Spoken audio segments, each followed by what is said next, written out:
Graças a Deus por isso. Eu queria falar com você hoje sobre amizade. Queria falar com você exatamente sobre amizade, sobre Ruth.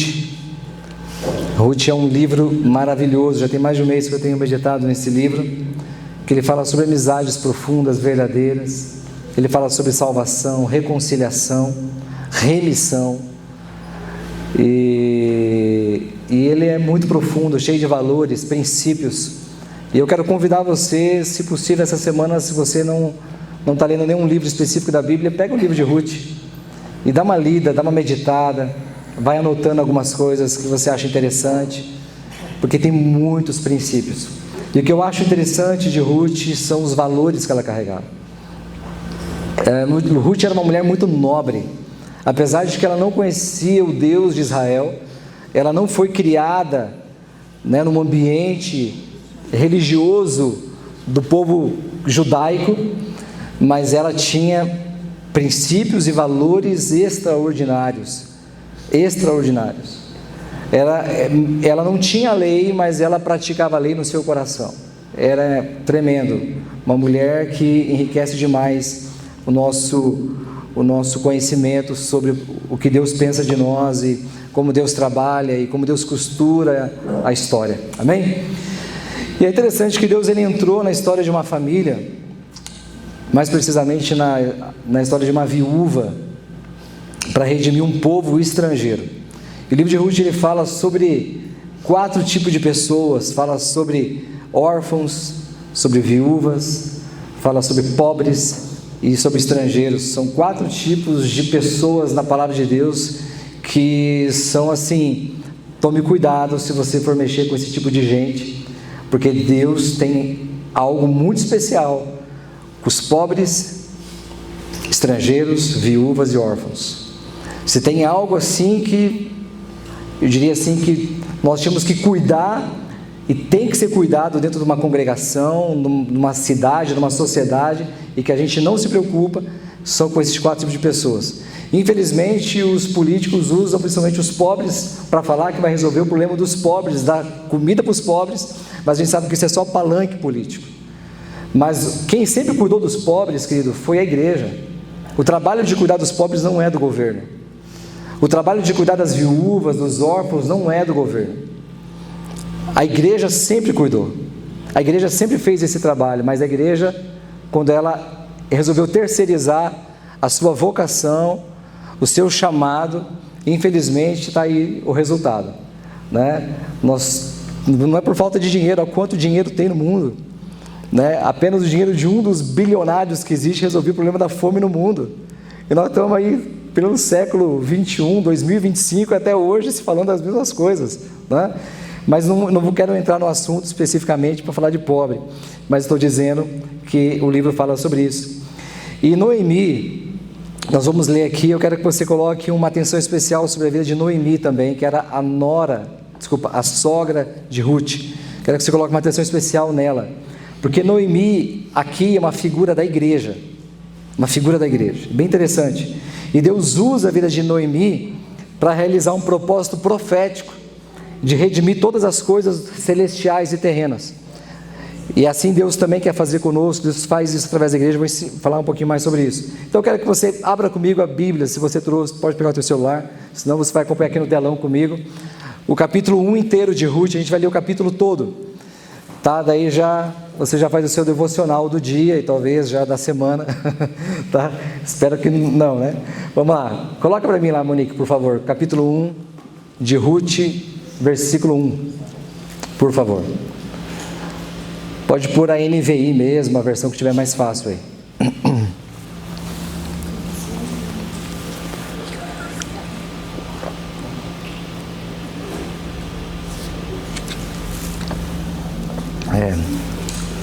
Problemas?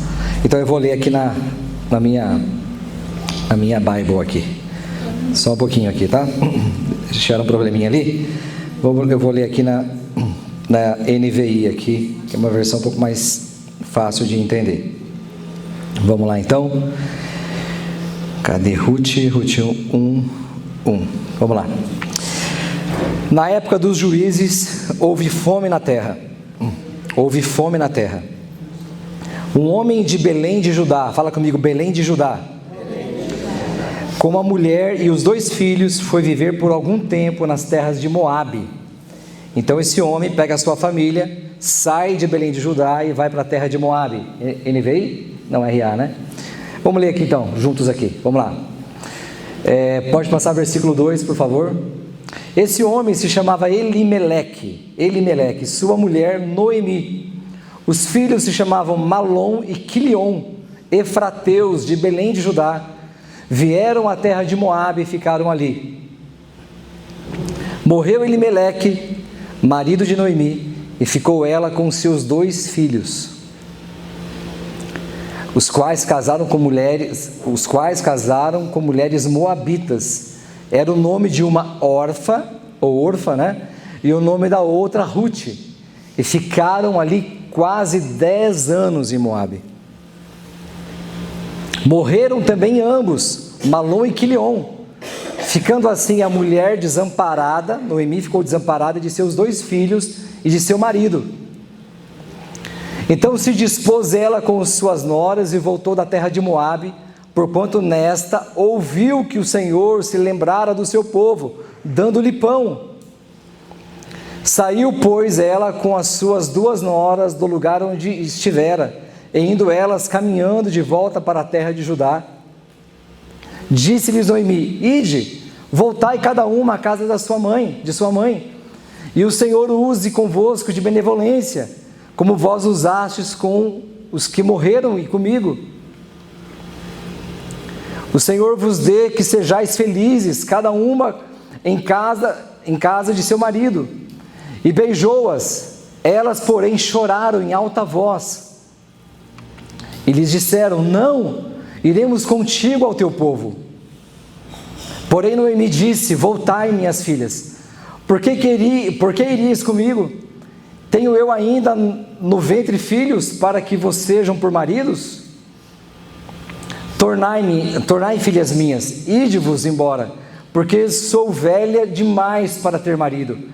Ainda quando eu dissesse, tenho esperança, ou ainda que esta noite tivesse marido e houvesse filhos, esperá-lo-íeis até que viessem a ser grandes? Abster-vos-íeis de tomardes marido? Não, filhas minhas, porque por vossa causa a mim me amarga o ter o Senhor descarregado contra mim a sua mão. Então de novo choraram em voz alta. Orfa, com um beijo, se despediu de sua sogra, porém Ruth se apegou a ela. Disse Noemi: Eis que tua cunhada voltou ao seu povo e aos seus deuses, também tu volta após a tua cunhada. Disse porém Ruth: Não me instes para que te deixe e me obrigue a não seguir-te, porque aonde quer que fores irei, e onde quer que pousares, ali pousarei. Ali pousarei eu, o teu povo é o meu povo, e o teu Deus é o meu Deus. Onde quer que morreres, morrerei eu, e aí serei sepultada. Faça-me o Senhor o que bem lhe aprouver, se outra coisa que não seja a morte me separar de ti. Vendo, pois, Noemi que de todo estava resolvida a acompanhá-la, deixou de insistir com ela. Então ambas se foram até que chegaram a Belém. Sucedeu que ao chegarem ali, toda a cidade se comoveu por causa delas, e as mulheres diziam: Não é essa Noemi? Porém ela lhes dizia: Não me chameis Noemi, chamai-me Mara, porque grande amargura me tem dado o Todo-Poderoso. Ditosa eu parti, porém o Senhor me fez voltar pobre. Por que, pois, me chamareis Noemi, visto que o Senhor se manifestou contra mim e o Todo-Poderoso me tem afligido? Assim voltou Noemi da terra de Moabe com Ruth, sua nora, a moabita, e chegaram a Belém no princípio da cega da cevada, no princípio da colheita da cevada. Acho que termina aí, né? Amém. Queridos, desculpa ler tudo isso daqui, eu passei na aula de português aí. Jesus, né? Comeríeis. Nossa, até enrola a língua, né? Vamos mudar essa versão, né? Essa versão lá de Dom Pedro, essa versão aí que nós estamos lendo aí, né? Que terrível. Mas, irmãos, a história de Elimeleque e da sua família é a história de todos nós. É a história de cada um de nós. É a história da humanidade, na verdade. Um dia o homem resolveu se afastar do Senhor. Resolveu pegar a sua malinha e dizer, deixa eu viver minha vida. E ali esse homem se perde, então Deus tem que resgatar esse homem. Mas ela também pode falar um pouco de cada um de nós. Essa história pode falar um pouco de cada um de nós. Se a gente for fazer uma comparação de alguém que sai da sua terra e vai para uma terra distante, a gente pode ver Ló. Ló, quando se separa de Abraão, ele vai para um lugar distante, chamado Sodoma e Gomorra, e ali, pela misericórdia de Deus, Deus tem que enviar um anjo para resgatar Ló, porque ali ele se enfiou em apuros.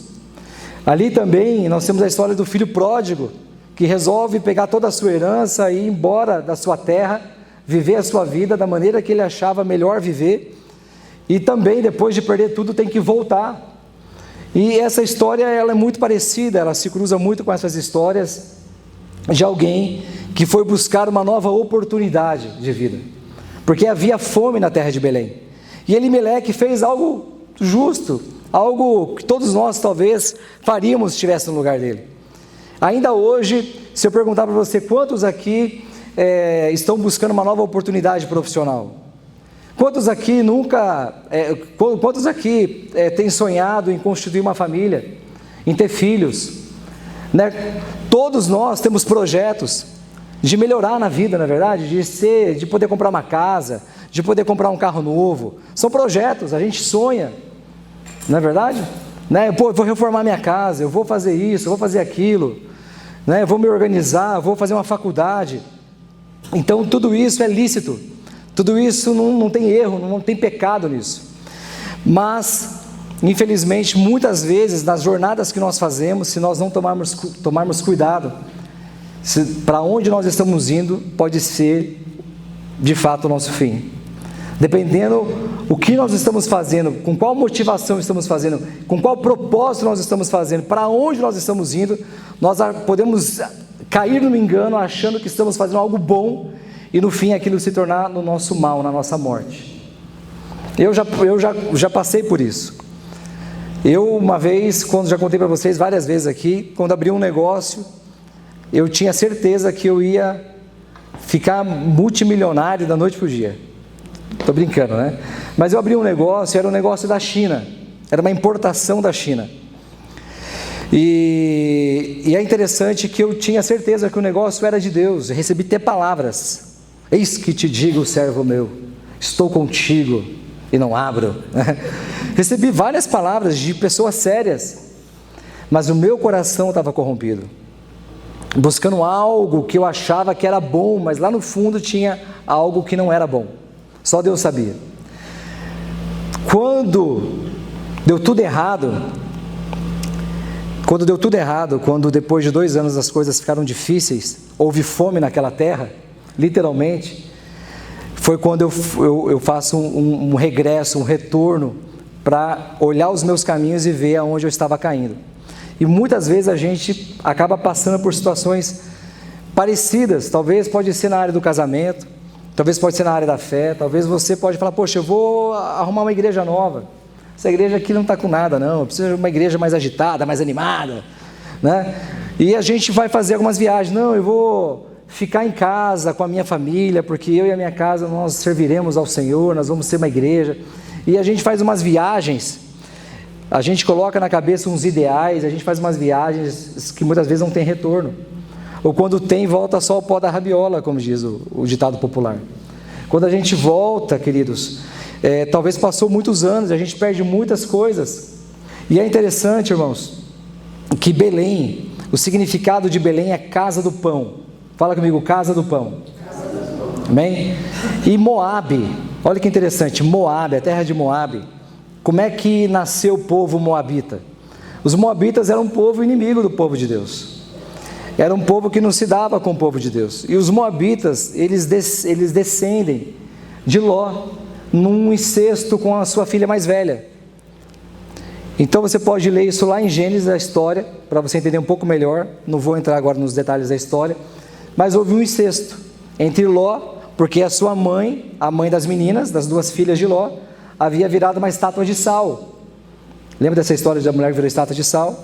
Então, Ló ficou viúvo, as filhas, achando que não ia ter mais homem para casar na terra, resolvem embebedar o pai para ter filho, para suceder uma descendência para o pai, para que o nome da família não morresse, não acabasse ali.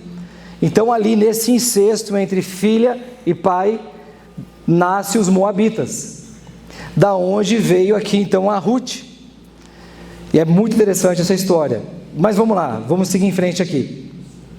Então, como eu falei, muitos de nós partimos, a gente vai muito longe, e às vezes nós não perdemos a fé, mas a gente perde o propósito. O que tem de gente, irmãos, vivendo para si mesmo, e diz, não, eu creio em Deus, e eu não tenho dúvida que essa pessoa crê em Deus. Ela ainda ora, ela ainda lê até a Bíblia, ela até ajuda às vezes pessoas, ela faz obras de caridade, dá esmolas, mas ela perde o propósito. Amém?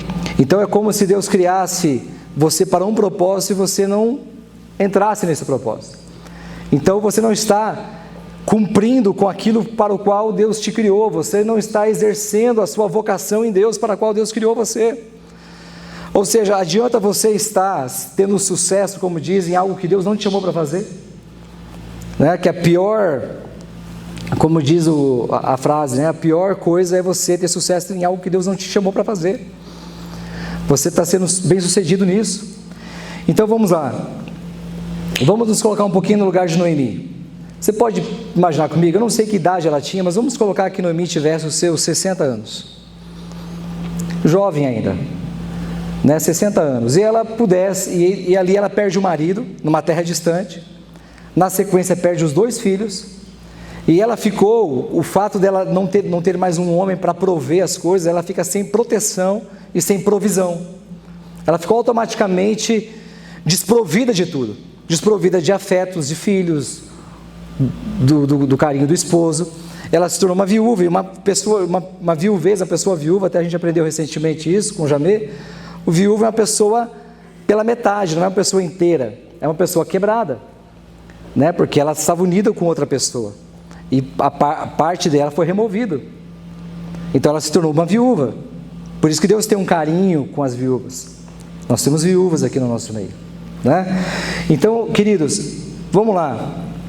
Ela estava longe da sua cultura, longe da sua terra, longe dos seus parentes, pobre, porque empobreceu, não tinha mais ninguém para prover nada. A terra de Moabe começou a passar fome, né? Começou a passar necessidade naquele lugar. Você pode imaginar o sofrimento dela, a dor dessa mulher. Você pode imaginar, talvez no final da vida ela olhar e falar, poxa, a mão do Todo-Poderoso pesou sobre mim. Ela começa a olhar e achar que Deus estava contra ela, que a mão de Deus estava pesando sobre ela, a ponto de Deus ter tirado tudo dela. Quem aqui já não pensou, ao passar por situações difíceis, que a mão do Todo-Poderoso estava contra você? Quem nunca pensou assim? Que parece que Deus está contra nós, parece que Deus está jogando no time contrário, não é verdade? Tudo dando errado, e parece que tudo acontece de bom com o outro, mas comigo parece que tudo dá errado. E assim ela estava pensando, assim ela estava vivendo, e parecia um ponto final na história de Noemi. Mas aonde era um ponto final para ela, Deus vem e coloca uma vírgula, porque Deus é soberano, querido, sobre toda coisa, sobre todas as coisas. Ela achou que tinha terminado a história dela ali, e não terminou. E Deus começa a costurar a história de Noemi e a história de Ruth com a história do próprio Deus. Deus pega 2 viúvas, porque uma era a sogra, a outra era a nora, e Deus começa a costurar, como diz a canção, com suas linhas de amor. Deus começa a costurar a história dessas mulheres, para que no fim Deus pudesse então redimir e restaurar e reconciliar todas as coisas na vida delas. E eu vou falar mais sobre isso, não hoje, na sequência. Então eu estou trazendo um pano de fundo aqui para você tentar entender o que era uma viúva naqueles dias, como vivia numa terra distante, desprezada, sem voz, sem ninguém, sem um protetor, sem um provedor, né? Então as suas noras decidem segui-la. Penso eu que Noemi foi uma sogra 10, porque a ponto das noras quererem seguir ela, né? E foi uma sogra nota 10. E penso eu também que ela tem até discipulado, vou usar essa expressão que no Velho Testamento não era usada, que ela tenha falado do Deus de Israel para essas mulheres, e essas mulheres estavam carregando muitas coisas que a Noemi estava derramando sobre elas. Elas viram Deus na vida de Noemi a ponto de querer seguir a sogra, deixar a sua terra, seus parentes, a sua terra natal para seguir a sogra. Que loucura, né? E uma delas, quando insiste, Noemi então diz para ela, como vocês leram ali comigo, para elas ficarem, e uma delas então entende que era melhor ficar mesmo e recomeçar a vida. E estava tudo certo. Então Orfa decide voltar para a sua terra, para Moabe, enquanto que Ruth insiste que não deixaria a sua sogra por nada. Por isso eu disse que essa é uma história de amizade. É uma história linda, profunda. Então Noemi, quando vê que não tem mais o que fazer, não tinha como persuadir a sua nora, ela então permite que ela acompanhe ela sentido Belém, sentido a casa do pão. Então, irmãos, como eu disse há pouco, essa história fala de um dos atributos, dos maiores atributos de Deus, que é a sua soberania. Sua soberania. Deus é soberano sobre todas as coisas. Ainda que nós percamos o controle, ainda que você tenha perdido o controle, ainda que você ache que as coisas estão tudo fora de lugar, Deus é soberano sobre a sua vida. Ainda que você ache que está tudo bagunçado, Deus é soberano. O Deus que olhou para Ruth, o Deus que olhou para Noemi, duas viúvas, e uma delas estrangeira, Deus olhou para elas com amor, com misericórdia, e Deus não se esqueceu delas. Duas mulheres, Deus não se esqueceu dessas mulheres, queridos. Deus não vai se esquecer de você. Deus não vai se esquecer de você. Aquilo que talvez para você já colocou um ponto final, aquilo que para você talvez você falou já deu como perdido, Deus está dizendo hoje que Ele está colocando uma vírgula naquilo que talvez você já colocou um ponto final. Amém? Deus é soberano sobre todas as coisas, inclusive dos mínimos detalhes. A palavra de Deus diz que nenhum fio da nossa cabeça, entendeu? A Bíblia diz que até os fios da nossa cabeça estão contados, que Deus conhece até quando cai uma folha de uma árvore. Deus é soberano sobre tudo. Então nós não podemos avaliar as nossas vidas, você não pode avaliar a sua vida pelos resultados que você tem tido, porque se você avaliar a sua vida pelos resultados que você tem alcançado, você vai entrar em amargura e tristeza. Noemi começou a achar que Deus estava contra ela. Por quê? Porque deu tudo errado. Perdeu o esposo, perdeu os filhos, ficou pobre, deu tudo errado. Resultado que tinha tudo para dar certo, deu tudo errado. E daí? Ela começou a fazer uma avaliação da sua vida pelos resultados. Então, quando você faz a avaliação da sua vida pelos resultados, querido, você vai se frustrar. Não avalie a sua vida pelos resultados que você tem obtido, porque o mais importante, irmãos, não é o aparente visível, mas é o invisível. Amém? É aquilo que você não está vendo, o que Deus está fazendo, se você está permitindo que Deus faça. É aquilo que é subjetivo. Então a pergunta é: você tem entendido o que Deus tem feito na sua vida? Você está percebendo Deus costurando a sua vida, a sua história, a história dele com a sua? Você consegue ver Deus entrelaçando a sua história com a história dele? Você consegue perceber isso em algum momento? Talvez está tudo dando errado, mas Deus está dizendo: não olhe para os resultados. Não olhe para os resultados. Ainda não acabou, ainda não terminou, ainda não é o fim. Amém? Glória a Deus por isso. Posso ouvir um amém aí? Amém. Então é por isso que tem tanta gente frustrada, amargurada. Por isso que tem tanta gente que está perdida, buscando ajuda em psicólogos, em psiquiatras, que é lícito, não tem nada de errado, mas os consultórios terapêuticos estão cheios. E cheio de crente, inclusive.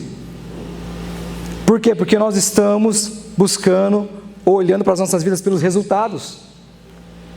E daí gera-se uma frustração, e gera-se uma amargura, e daí você não consegue responder essa frustração, essa amargura, você precisa que alguém diga para você o que está acontecendo com você. Daí você vai buscar essa resposta no psicólogo, daí ele já arruma uma síndrome para você. Teu problema é uma síndrome tal, você tem que fazer assim, assim, ele começa a te dar receitas. Só que grande parte dos psicólogos, tem alguns psicólogos que ele dá alta, depois de 2, 3 meses, aí eles dão alta, nota 10, está liberada. Mas grande parte dos psicólogos fica 1 ano, 2 anos, e daqui a pouco o paciente está aconselhando o psicólogo, porque já não tem mais o que falar. Não é verdade? O paciente começa a já dizer e ouvir o psicólogo começa a abrir o coração para o paciente, porque já não tem mais o que dizer. 2 anos numa consulta sem fim. Então, queridos, nós precisamos nos mover por propósito. Elimeleque se moveu por necessidade. Elimeleque viu que estava dando tudo errado, então ele resolve pegar as coisas dele, a trouxa dele, a família dele, e partir para uma terra distante, atrás de um ideal. Então ele se move pela fome, pelo ventre, ele se move por necessidade e não por propósito. E a pergunta é: você está se movendo por necessidade ou se movendo por propósito? As suas escolhas, as escolhas que você tem feito estão baseadas em propósito ou em necessidades? É uma boa pergunta, não é? Um jovem que vai escolher uma esposa para casar, ele vai escolher segundo o propósito ou segundo a necessidade? Né? Você vai escolher um carro para comprar, você vai escolher por propósito ou por necessidade? É necessário, claro, mas é outra coisa. Amém? É outra coisa, não tem nada a ver uma coisa com a outra. Mas o que eu quero dizer é o seguinte: não faça as coisas por necessidade, não ande por necessidade, não seja guiado por necessidade, seja guiado por propósito. Amém? Mas a questão é que muitas pessoas não sabem qual é o seu propósito. Como é que eu vou ser guiado pelo meu propósito e não sei qual é o meu propósito? Daí elas vão para os consultórios atrás de um propósito, de alguém que diga para ela qual que é o meu propósito, para que eu nasci, o que eu estou fazendo aqui. E esse é um grande perigo, queridos, viver uma vida sem propósito. Amém? Quando a gente vive sem propósito, além de perder a nossa vida, porque vida é tempo, tempo é vida, amém? Vida tem um ditado no mundo que diz, né, que tempo é dinheiro, mas não é, tempo é vida, amém? E quando a gente vive uma vida sem propósito, a gente gera orfandade e a gente gera viuvez. Foi isso que aconteceu com Elimeleque. O fato dele viver sem propósito gerou morte, gerou orfandade. Interessante que tem muita gente que, a melhor das boas intenções, toma uma atitude radical, que deixa de congregar, deixa de estar na congregação, de estar na casa do pão, para cuidar só da sua família. Mas se esquece de que Jesus falou. Jesus diz que aquele que quer salvar a si mesmo, aquele que quer salvar a sua própria vida, perdê-la-á. Quem quer salvar a si mesmo, querido, vai perder a sua própria vida. Então nós precisamos olhar se aquilo que nós estamos fazendo é por necessidade ou por propósito. Será que nós estamos nos movendo por necessidade ou por propósito? Fica a pergunta para você responder. E aqui eu faço uma advertência para os homens. Geralmente os homens tomam decisões e ele se esquece que ele tem uma família junto com ele, que está no barco, que tem esposa, que tem os filhos. E quando dá tudo errado, quem que paga o pato? Todo mundo, esposa, filhos. Então tome cuidado, homens, fica uma advertência para vocês. Cuidado com as escolhas que você vai fazer. Cuidado com, se você não está fazendo escolhas movido por necessidade, que você está levando a sua família junto e você pode estar levando a sua família para o buraco. Só que ali você pode perder os filhos, ali você pode perder a esposa, ali você pode perder o casamento, ele pode gerar morte. Amém? Eu conheço muitos filhos de pastores que não querem saber de igreja. Por quê? Porque levou a família toda a situações onde aquilo gerou morte. Não é o fato de estar dentro da igreja, querido, que está tudo bem. Estamos protegidos aqui, não. Glória a Deus. Aleluia. Então deixa eu dizer algo para você. Você precisa entender qual é o seu propósito. Para que eu existo? Para que eu nasci? O que eu estou fazendo aqui? Para que eu fui criado? E eu vou te dar pelo menos 3 motivos que são universais para todo para todo crente nascido de novo. Primeiro propósito para o qual você nasceu e você foi criado é para você ser um com Cristo Jesus. Amém? Você nasceu para ser um com Ele. Segundo propósito, você nasceu para adorar a Ele. Amém? E quando eu falo adorar, não estou falando de cantar música, estou falando de viver uma vida de adoração, de expressar de forma visível quem Ele é. E terceiro, você nasceu para andar com Ele, para conhecer quem Ele é e revelar quem Ele é ao mundo. Pelo menos isso, o básico.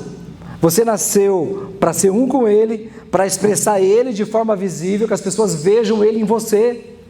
E as pessoas falam, o que você tem de diferente? Por que você é assim? E você nasceu para andar com Ele, para conhecê-lo e para revelá-lo ao mundo.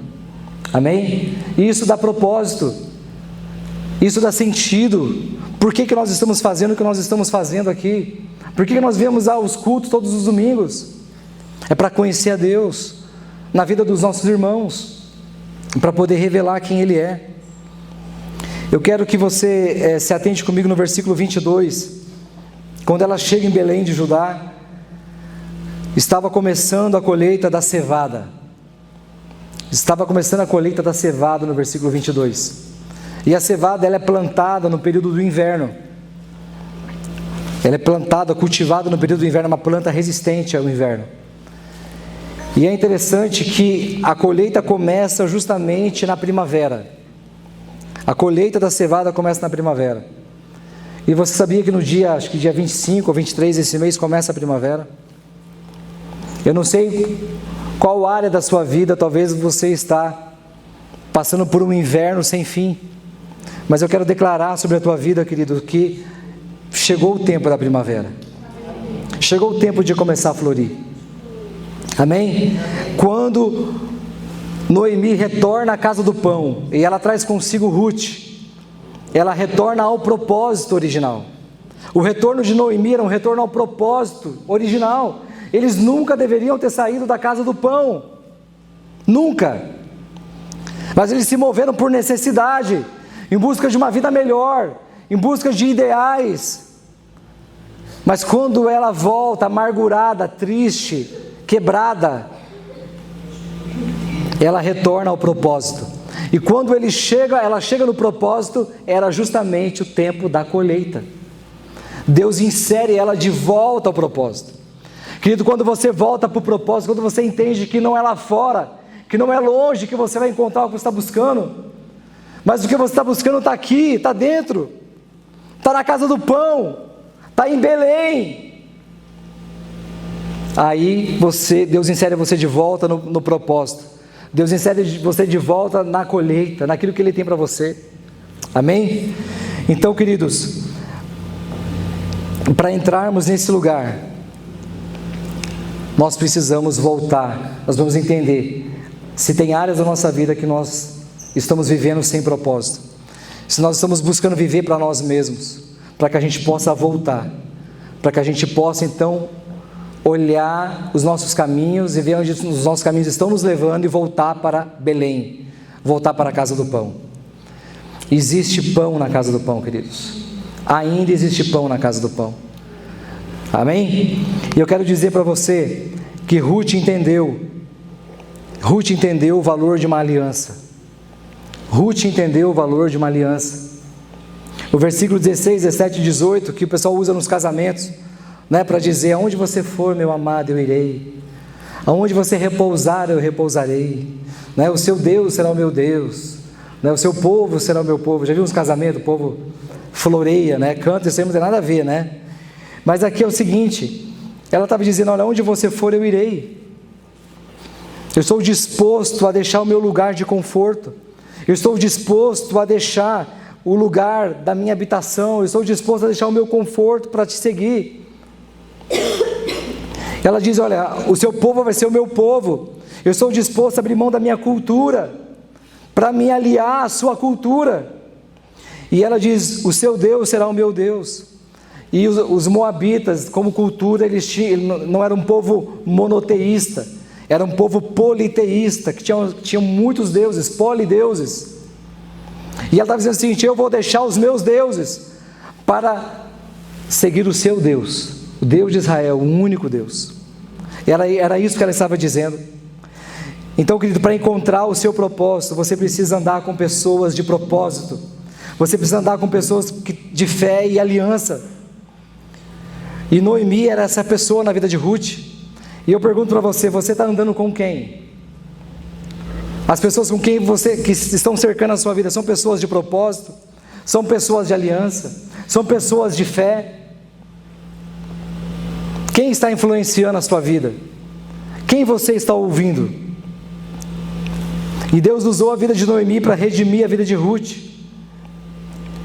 E Deus deseja usar a sua vida, irmão, a sua vida, minha irmã, para redimir a vida de outras pessoas.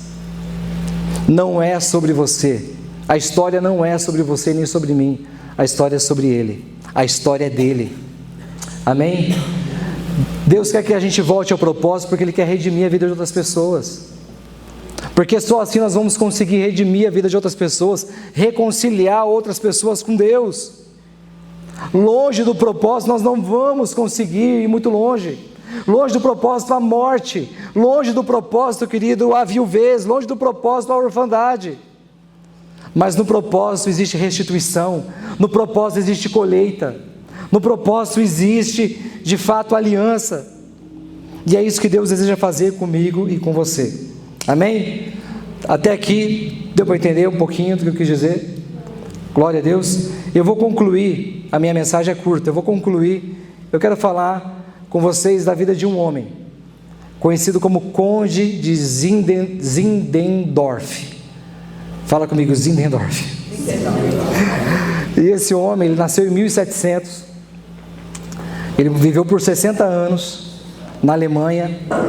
Esse homem, ele foi um dos grandes investidores dos irmãos morávios.